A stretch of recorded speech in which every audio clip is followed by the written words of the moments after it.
I'm interested in learning about the world. Jam I interesuar që të mësoj për botën, se si funksionon bota, dhe jam po ashtu interesuar në procesin e shkencës dhe në punën që shkencëtarët e kanë bërë përgjatë shekujve, në mënyrë që të provoj ta kuptoj botën. Zgjidhjet janë të rëndësishme dhe mendoj që ato arrihen nga ajo lloj dije, por do të thosha që si shkrimtar përqendrohem më shumë në dije dhe në zbulime. But I think in terms as a writer, I think I focus more on the knowledge and the discovery.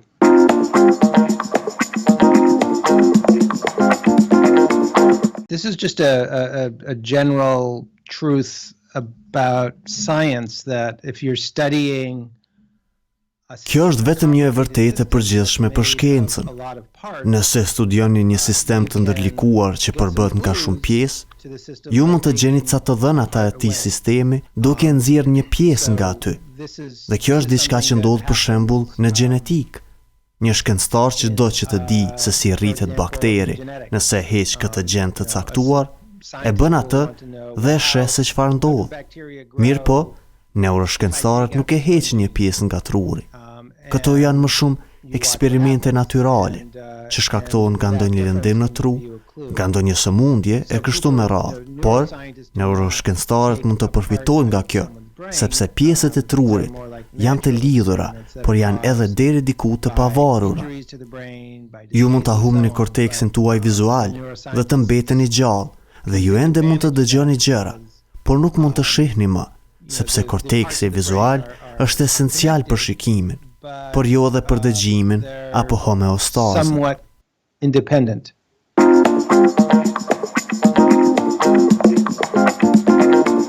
Well, I guess in terms of things that are frightening, I suppose dementia, Alzheimer's and Për sa u përket gjërave që më friksojnë, do ta përmendja demencën, Alzheimeri dhe format e tjera të demencës, që ende janë shumë të frikshme, sepse ju amarrin atë që ju jeni. Po ashtu, më duket e frikshme që pavarësisht shumë përpjekjeve, ende nuk kemi trajtime efektive për Alzheimerin apo për lloje tjera të demencës, dhe kjo vjen edhe si pasojë që nuk I dim shkaktarët e tyre. Prandaj, kjo më duket e frikshme. Ndërkaq, sa u përket gjërave që janë më misterioze, ne ende nuk e kemi një teori të fuqishme të vetdijes, për të cilën pajtohen që të gjithë. Është qartë azi një sfidë e madhe, dhe kjo sfidë vazhdon të ekzistojë. Strong theory of consciousness yet that everybody agrees on, and so that it's obviously a big challenge, but that challenge remains.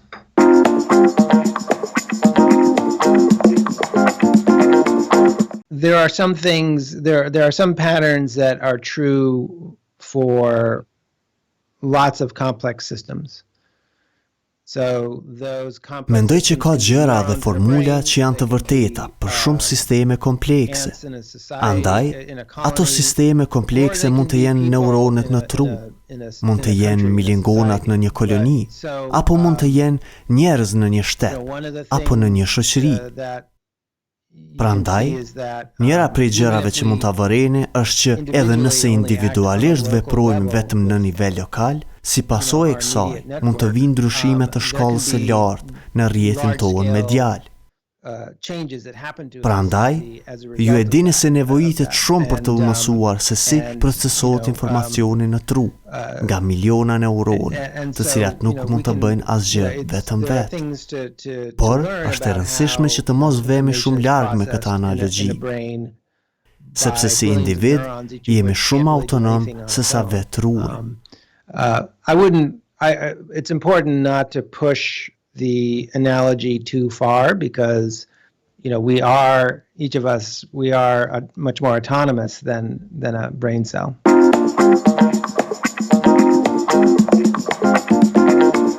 Well, I know that these things are very important to people, and so therefore it's E di që këto gjëra janë shumë të rëndësishme për njerëzit. Me që rast duhet të adresohen. Unë e shoh veten më shumë si gazetar, si shkrimtar, andaj nuk prezantoj polemika. Nuk jam politikan. Andaj, nuk nisëm që t'i bin njerëzit për ndonjë platformë të caktuar. Kjo është thjesht mënyra se si kam vendosur që t'u qasem gjëra. Por do të them që shumë shpesh, them se mënyra se si politikanët dhe të tjerët flasin për këto probleme e shfaq një ignorancë ndaj shkencës. Njerëzit flasin për jetën që nis nga ngjizja në një mënyrë që nuk përputhet fare me atë që e dim nga biologjia. Andaj, ende mendoj që ka shumë hapësirë për debat, por mendoj që është e rëndësishme që njerëzit i bazojnë debatet e tyre në fakte të vërteta, dhe kjo vlen për ndryshimet klimatike dhe për të gjitha sfidat tjera me të cilat përballemi si shoqëri. But I think it's important that people base their debates on actual facts, and that's true for climate change and all the important challenges that we face as a society.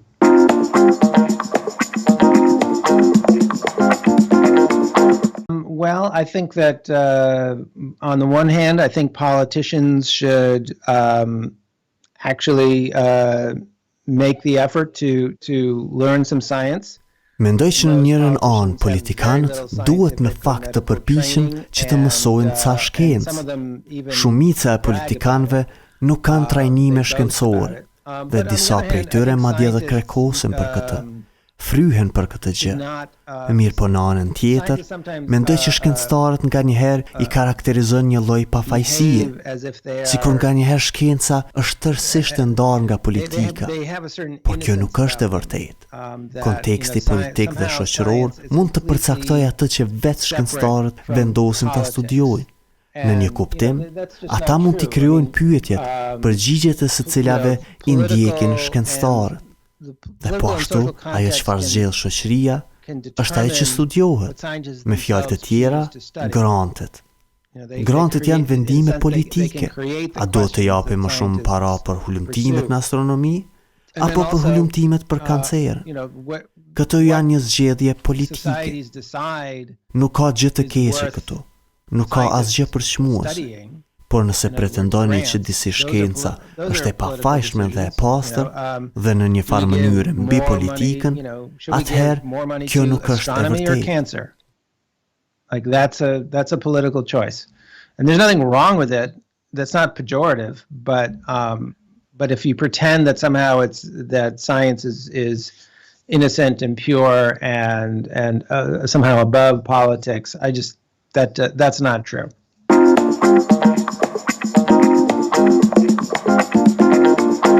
It's been a complicated experience, I think. Certainly, it's been an opportunity. Mendoj që ka qenë një përvojë e ndërlikuar. Sigurisht, ka qenë një mundësi për njerëzit që të mësojnë se si funksionon shkenca. Dhe njerëzit i kanë ndjekur të rejat mbi shkencën, siç nuk kanë bërë kurrë më parë. Si gazetari i shkencës, ka mundur ta shoh këtë drejt për së drejti. Dhe kjo ka qenë një gjë e mirë. Mirë po, në anën tjetër mendoj që nganjëherë disa njerëz kanë besime të pasakta për shkencën. Dhe kjo bën që ata të deziluzionohen me mënyrën se si funksionon shkenca. Për shembull, e pata vënë re shumë kohë para pandemisë që ka shumë njerëz që i respektojnë shkencëtarët, por mendojnë që shkenca ka të bëjë me zbulimin e të vërtetave absolute, që shkencëtarët gjejnë diçka dhe ajo gjë qëndron e ngulitur në një vend. Shkencëtarët vërtet zbulojnë gjëra se si funksionon bota, por vetë procesi mund të përfshijë mbledhjen e provave, ngritjen e hipotezave. Ajo hipotezë pastaj mund të rezultojë e gabuar. Mirë po, një grumbull provash mund të shpije në një ide më të mirë, dhe nganjëherë gjërat marrin kahje të çuditshme. Dhe më në fund, dikush vjen me një ide të mirë, që shpija të fush në një drejtim të ri. Prandaj, kur shkencëtarët e ndryshojnë mendjen e tyre, disa njerëz mendojnë që shkencëtarët pas kanë qenë duke gënyer më parë, Andaj, ka disa njerëz që kanë humbur besimin në shkencë dhe mendoj që kjo u pa edhe me punën e vaksinave, ku disa njerëz u bën skeptik se si funksionon vaksina Covidit dhe kjo pastaj u zgjerua edhe për sa përket vaksinave të tjera dhe kjo është e tmerrshme. Do të ketë njerëz që do të sëmuren, e të tillë që do të vdesin për shkak të humbjes së këtij besimi, për të cilin do të thosha që bazohet fuqishëm në keqkuptimin e mënyrës se si funksionon shkenca. I think you see that with vaccines where there are some people who became skeptical about how COVID vaccines work, and then that extended to other vaccines as well, which is terrible. I mean, there will be people getting sick and some people who will be dying because of this loss of trust, which I would argue is based in part on a misunderstanding of how science works.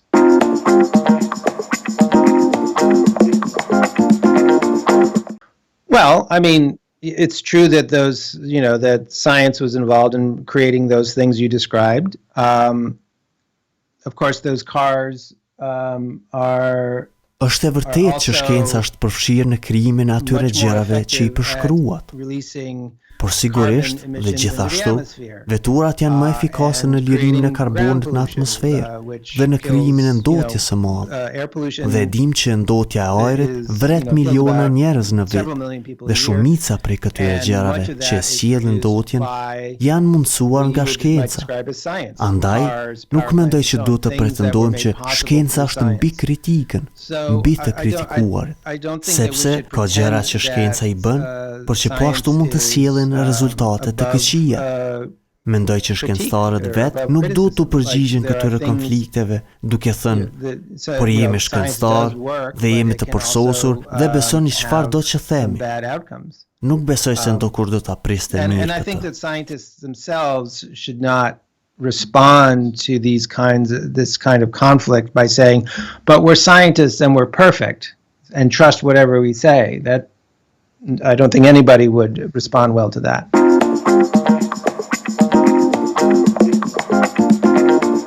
No, I think science makes philosophy more. Mendoj që shkenca bën filozofinë më jetike se kurrë. Dhe mendoj që shkencëtarët që nuk ndjekin orë filozofie në kuadër të trajnimit të tyre për të bërë shkencëtar, nuk i bëjnë vetës së tyre shërbim, sepse pjesa e saj që është filozofia është të menduarit për pyetjet e duhura që duhet shtruar dhe ta pyesni veten tuaj për vetë pyetjen tuaj. Pasi që shkencëtarët mund të përfundojnë duke disajnuar eksperimente apo programe hulumtimi që kanë për të qenë problematike, sepse shkencëtarët në fjalë nuk kanë reflektuar në bazat filozofike të punës së tyre. Reflected on the philosophical foundations of their own work.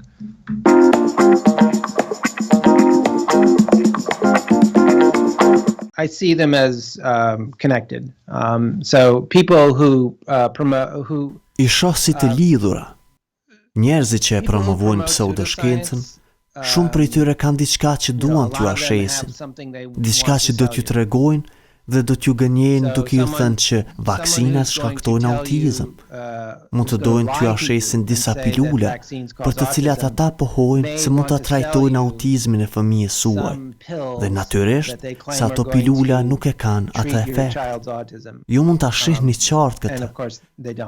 Kyçuni online dhe shihni web faqe pas web faqe, ku njerëzit i promovojnë keqkuptimet e shkencës dhe kanë ca pseudoshkencë që duan t'ju ashesin. Dhe në mënyrë që t'i fitojnë ata konsumatorë potencial, ata do t'i bëjnë të besojnë konsumatorët potencial në atë keq informim.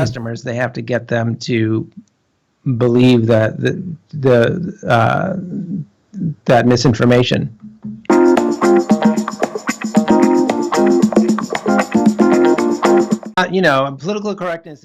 Politikisht në rregull është një frazë që është përdorur në shumë mënyra të ndryshme.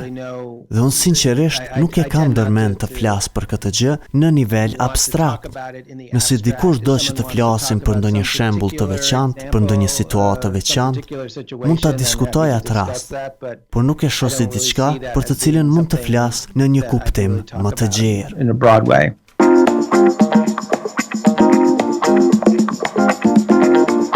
Well, I mean, in effect, our conversation Në efekt, biseda të cilën po zhvillojmë përmes Skype-it është e mundësuar për shkak të dhënave që po merren nga këta mikrofona dhe në këto kamera, e të cilat po konvertohen përmes ekuacioneve matematikore në një seri numrash, të cilat pastaj bëhen të kuptueshme për ne.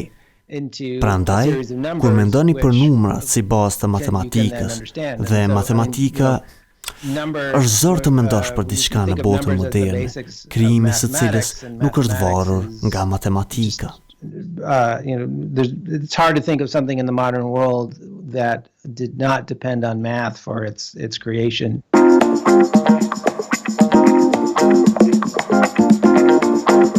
So I think that trying to predict the future of evolution is like Mendoj që tentimi i parashikimit të së ardhmës së evolucionit është sikur tentimi i parashikimit të motit mijëra vite prej tash. Ka shumë faktorë që përfshihen në rrugën e evolucionit për secilën specie. Dhe ka njerëz që u pëlqen të vinë me pohime se evolucioni është në një rrugë të qartë, të parashikueshme dhe të vetme, por nuk ka prova se një gjë e tillë është e vërtetë. Është magjepsëse të shohësh që specia jonë po evoluon. Madje edhe më 2022 specia jonë po evoluon. Por kjo thjesht nuk kupton që variancat të caktuara gjenetike po bën më të shpeshta, sepse po e bëjnë të mundur që të ketë sa më shumë pasardhës.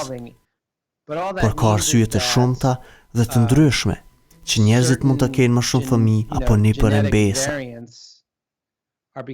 Dhe ato arsye mund të ndryshojnë nga viti në vit. Andaj, të tentoni ta bëni një parashikim se si do të jetë gjendja pas mijëra vitesh, është e pamundur. But there are lots of different reasons that people can have more kids or grandkids, and those reasons can change from year to year. So to try to make a prediction about 1,000 years from now is impossible.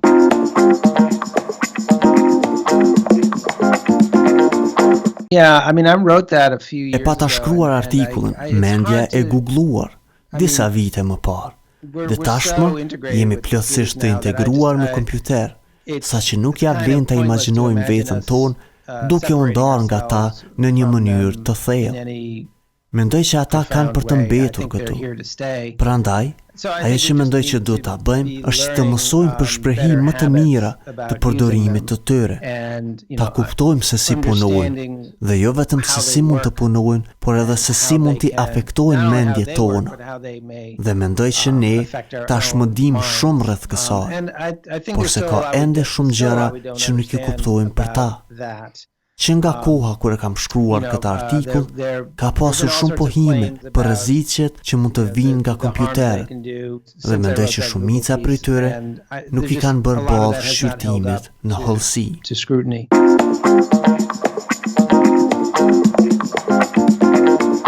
I think there's a lot of optimism that you can get out of exploring science. Mendoj që mund të nxjerrni shumë optimizëm nga eksplorimi i shkencës. Nga një herë shohim atë optimizëm nga dobitë që mund t'i kemi nga shkenca. Sado e keqe që ka qenë pandemia, vlerësohet të jenë shpëtuar miliona jetë, tashmë përmes vaksinave. Andaj, ne duhet ta ndiejmë një fare hatije. Duhet të inkurajohemi nga kjo gjë. Mirëpo, në të njëjtën kohë, nuk duhet ju nevojitet një vaksinë e re për t'ju dëshmuar shpresën që mund ta gjeni te shkenca. Ta zëm një shkencëtar që studion një bretkos duke kërcyer shumë lart. Edhe një gjë e tillë është magjepsëse, një ashtu. Dhe po ashtu, shkenca pasuron të kuptuarit tuaj të botës, të cilën e ndajmë së bashku me krijesa tjera. Andaj, mendoj që ka shumë mundësi për optimizëm në shkencë dhe nëse ju e eksploroni atë. That's fascinating as well, and it enriches your understanding of the world that we share with other creatures.